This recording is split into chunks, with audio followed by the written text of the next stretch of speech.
राधे राधे दोस्तों। आज की हमारी कहानी है इंसाफ। भैया, आज मैं चाय पीने या हालचाल पूछने नहीं आई हूँ। मैं बाप की संपत्ति में अपना कानूनी हिस्सा लेने आई हूँ। आज फैसला करके ही जाऊँगी। आप मुझे मेरा हिस्सा दे दीजिए। रसोई में खड़ी भाभी वंदना ने जैसे ही ये शब्द सुने, उसके हाथ रुक गए। उसने गैस बंद की, आंचल कमर में खोसा और तेज कदमों से बाहर आकर बोली, अच्छा, तो आखिर तुम्हारे मन की बात जुबां पर आ ही गई।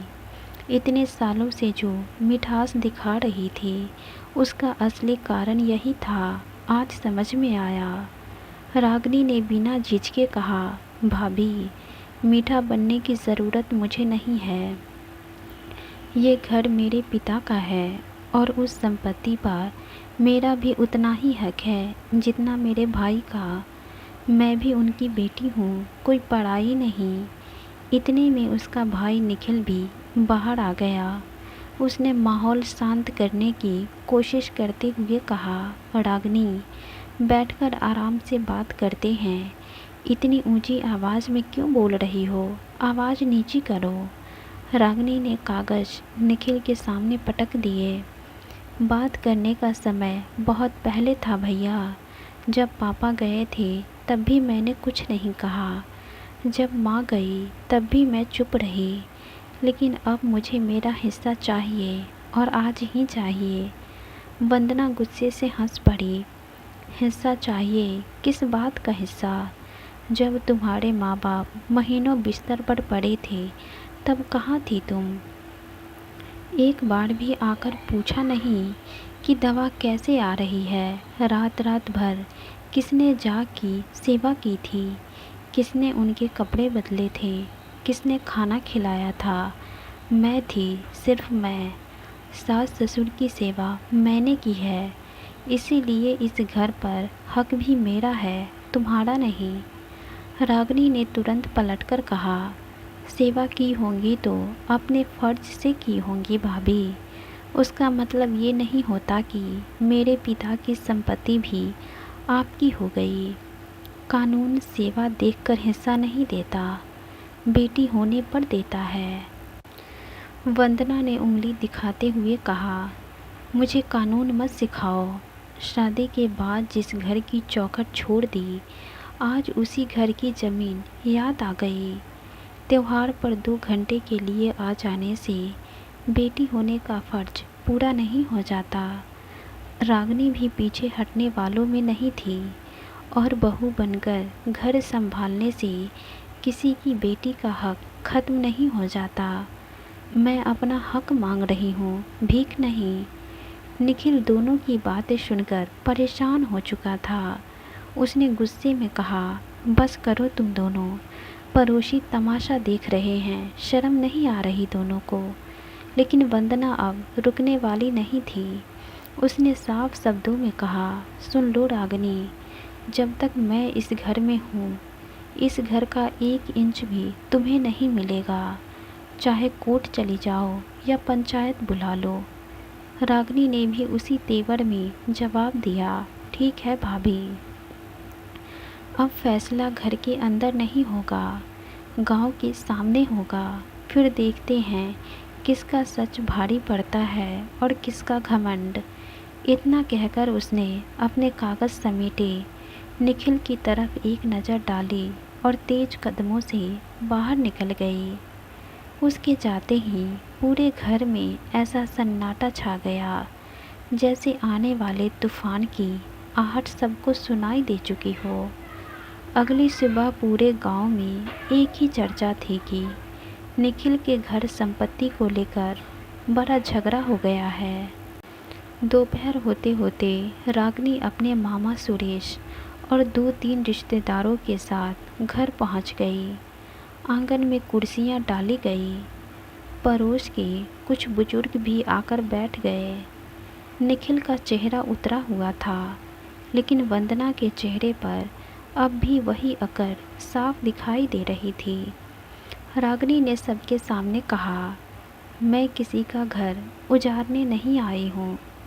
मुझे सिर्फ मेरे पिता की संपत्ति में मेरा हिस्सा चाहिए। अगर प्यार से बात हो जाती तो पंचायत बुलाने की नौबत नहीं आती। वंदना ने बात पूरी होने से पहले ही ताली बजाते हुए कहा, वाह, कैसी भोली बन रही हो अब। सच तो यह है कि तुमने अपने ससुराल में खर्च चलाना मुश्किल हो रहा है, इसीलिए अब मायके की ज़मीन याद आ गई। रागिनी का चेहरा तमतमा गया। भाभी, मेरे ससुराल की चिंता छोड़िए, अपने शब्द संभाल कर बोलिए। वंदना ने कुर्सी से उठते हुए कहा, क्यों संभालूं? जो सच है वही बोल रही हूँ। जब माँ जी 6 महीने तक बिस्तर पर थी तब तुम कितनी बार आई थी। जब बाबूजी को अस्पताल ले जाना होता था तब किसने अपनी चूड़ियाँ बेचकर उनका इलाज कराया था? मैंने। तब तुम कहाँ थी?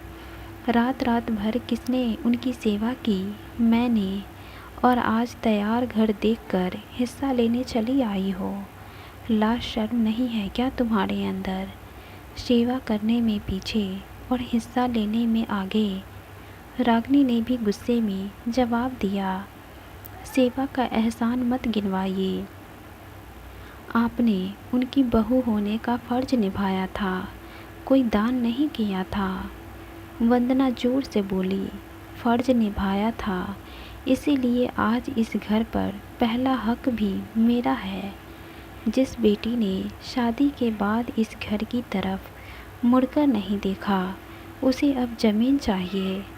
मामा सुरेश ने बीच में समझाने की कोशिश की, लेकिन वंदना बहू, बात लड़ाई से नहीं सुलझेगी।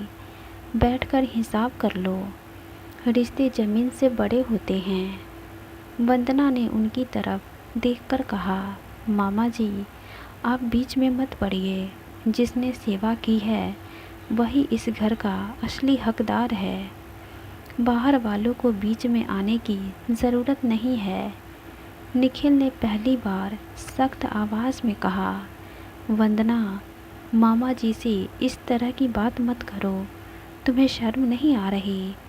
लेकिन वंदना का गुस्सा 7वें आसमान पर पहुंच चुका था। आज भी आप अपनी बहन के साथ खड़े हो जाइए। जब आपके माँ बाप की सेवा करनी थी तब तो कोई नहीं आया था, अब सबको हिस्सा चाहिए। रागिनी ने अपने बैग से एक पुरानी डायरी और कुछ कागज़ निकाले, उन्हें हाथ में पकड़कर बोली, ठीक है भाभी, आप बार बार सेवा की बात कर रही हैं ना। अब अगली बैठक में मैं भी कुछ ऐसे सबूत लेकर आऊँगी जिन्हें देखकर शायद आपकी आवाज़ अपने आप धीमी हो जाएगी। उस दिन फैसला भी होगा और सच भी सबके सामने आएगा। रागिनी की यह बात सुनकर पहली बार वंदना सोच में पड़ गई। उसके चेहरे का आत्मविश्वास हल्का सा डगमगाया, लेकिन उसने तुरंत खुद को संभाल लिया और तिरस्कार से बोली, जो करना है कर लो, इस घर से खाली हाथ ही जाओगी। आंगन में बैठे लोग एक दूसरे का चेहरा देखने लगे।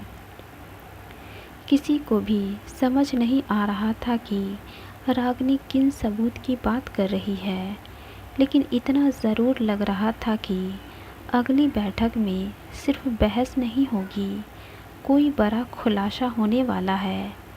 रागिनी ने जैसे ही फाइल वापस बैग में रखी, वंदना उसके बिल्कुल सामने आकर खड़ी हो गई। उसने गुस्से में कहा, ज़्यादा चालाक बनने की कोशिश मत करो। 2 कागज़ लेकर आ गई तो समझ रही हो कि ज़मीन तुम्हारे नाम हो जाओगी। इतना चालाक मत बनो तुम।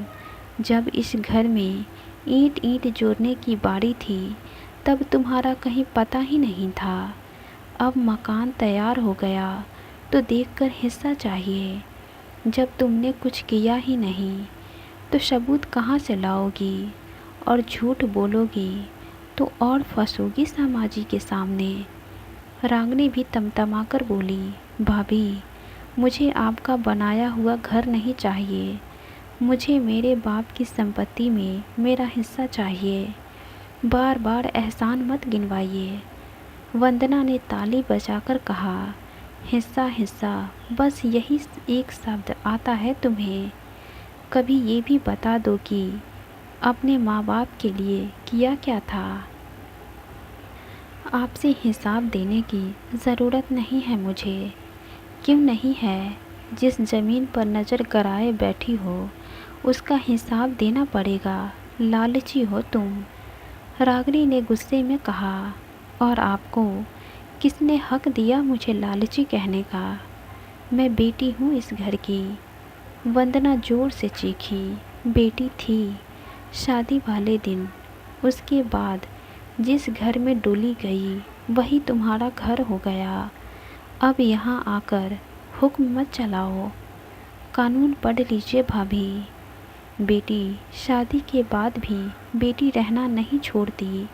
उसका हक खत्म नहीं होता। मुझे कानून नहीं, अपना घर बचाना आता है। दोनों की आवाज़ इतनी तेज हो गई कि बाहर खड़े पड़ोसी भी आंगन में झांकने लगे। निखिल ने बीच में आकर कहा, बस करो दोनों, तमाशा मत बनाओ। वंदना ने निखिल को ही झिझक दिया। आप चुप रहिए। आज अगर हमने और आपने बहन का साथ दिया तो याद रखिए, इस घर में मेरी भी कोई जगह नहीं बचेगी। रागिनी ने तुरंत कहा, देखा भैया, भाभी को ज़मीन की इतनी चिंता है कि रिश्ते भी दांव पर लगाने को तैयार है वो। वंदना आग बबूला हो गई यह सुनते ही। रिश्ते तुमने तोड़े हैं। जिस दिन हिस्सा मांगने आई थी उसी दिन मर गई थी मेरे लिए। अब चाहे पंचायत बुलाओ या कोर्ट जाओ, इस घर की मिट्टी भी नहीं दूंगी। रागिनी ने भी उंगली दिखाते हुए कहा, मत दीजिए, लेकिन याद रखिए, आज आपने पूरे गांव के सामने ये कह दिया है कि आप किसी भी हालत में मेरा हक नहीं देंगी। यही बात कल को आपके खिलाफ सबूत के तौर पर दी जाएंगी। वंदना हंसते हुए बोली, मेरा कोई कुछ नहीं बिगाड़ सकता, क्योंकि मेरे पास सबसे बड़ा सबूत है। रागिनी ने भौएं चढ़ाते हुए पूछा, कौन सा सबूत? वंदना कमरे के अंदर गई और अलमारी से एक पुरानी फाइल निकालकर सबके सामने लहराते हुए बोली, यही बाबूजी के अपने हाथ से लिखे गए कागज़। इन्हें पढ़ने के बाद तुम्हारे हिस्से वाली सारी अकल 5 मिनट में निकल जाएगी। रागिनी ने फाइल देखते ही मुस्कुराकर कहा, अच्छा, तो आखिर आपने वो फाइल निकाल ही ली। ठीक है भाभी, अब इसके सबके सामने खोलिए, देखते हैं आखिर इसमें है क्या। आज फैसला भी होगा और किसी एक का घमंड भी टूटेगा। वंदना ने गुस्से में फाइल पंचायत के सामने रख दी। लो, आज सब साफ हो जाएगा। रोज़ रोज़ हिस्सा हिस्सा चिल्लाने वाली को भी पता चल जाएगा कि बाबूजी क्या चाहते थे। गांव के सबसे बुजुर्ग रामलाल जी ने फाइल खोली। अंदर बाबूजी के हाथ से लिखा एक लंबा पत्र था। उन्होंने पढ़ना शुरू किया। मेरे जाने के बाद अगर मेरी बेटी रागिनी कभी संपत्ति में अपना हिस्सा मांगे तो पहले उससे एक बात ज़रूर पूछना कि क्या उसे अपने भाई का घर बचाना है या ज़मीन का टुकड़ा चाहिए। अगर इसे सच में पैसों की ज़रूरत हो तो निखिल अपनी हैसियत के अनुसार उसकी मदद करे, लेकिन अगर सिर्फ ज़मीन बांटने की ज़िद हो तो मैं अपनी बेटी से यही कहूँगा कि मैंने उसे लालच नहीं, रिश्तों की कीमत सिखाई है। पूरा आंगन शांत हो गया। पत्र में आगे लिखा था, ये घर निखिल और उसकी पत्नी ने मेरी आंखों के सामने संभाला है। मेरी बीमारी में बहू ने दिन रात सेवा की है। इसलिए मेरी इच्छा है कि यह घर बटे नहीं, मेरे बेटा और बहू को मिले। मेरी बेटी अगर अपने पिता की सीख को याद रखेगी तो कभी इस घर में दीवार खड़ी नहीं होने देगी। रामलाल जी ने पत्र बंद किया और रागिनी की तरफ देखा। बेटी, कानूनी बात अपनी जगह है, लेकिन आज हम तुम्हारे पिता की आखिरी इच्छा पढ़ रहे हैं। अब फैसला तुम्हें करना है। रागिनी का चेहरा उतर चुका था। अभी तक जो आवाज़ पूरे आंगन में सबसे ऊंची थी, वही अब काँप रही थी। उसने धीरे से निखिल की तरफ देखा।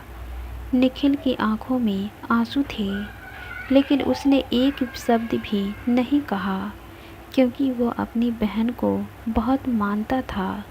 इसलिए पूरी बहस में भी उसने उससे कुछ नहीं कहा। कुछ पल बाद रागिनी ने अपने बैग से सारे कागज़ सबके सामने फाड़ दिए और भर्राई हुई आवाज़ में बोली, भैया, मुझे माफ़ कर दो, मुझसे गलती हो गई। मैंने जीतने आई थी, लेकिन आज समझ आया कि अगर ये घर बट जाता तो सबसे बड़ी हार मेरी ही होती। मेरा मायका हमेशा के लिए छूट जाता। वंदना कुछ नहीं बोली। उसने बस रागिनी को देखा। रागिनी उसकी तरफ मुड़ी और बोली, भाभी, आपने मुझे बहुत कड़वी बातें सुनाई। उनका दुख रहेगा, लेकिन मैं भी जिद में अंधी हो गई थी। मुझे लगा सिर्फ हिस्सा ही मेरा सम्मान है। आज बाबूजी की लिखी बात ने मुझे समझा दिया कि सम्मान रिश्ते बचाने में है, तोड़ने में नहीं। वह निखिल के पैरों के पास बैठ गई और रोते हुए बोली, आज के बाद मैं इस घर की ज़मीन का नाम भी नहीं लूँगी कभी। मेरा हिस्सा अगर कहीं है तो बस इस घर के प्यार में है, आपकी और भाभी के प्यार में है।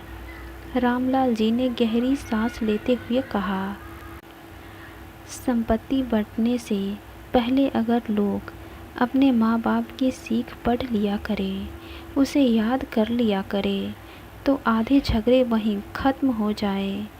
उस दिन रागिनी खाली हाथ अपने ससुराल लौटी, लेकिन पहली बार उसे एहसास हुआ कि लालच में जीती हुई लड़ाई भी इंसान को अंदर से हरा देती है।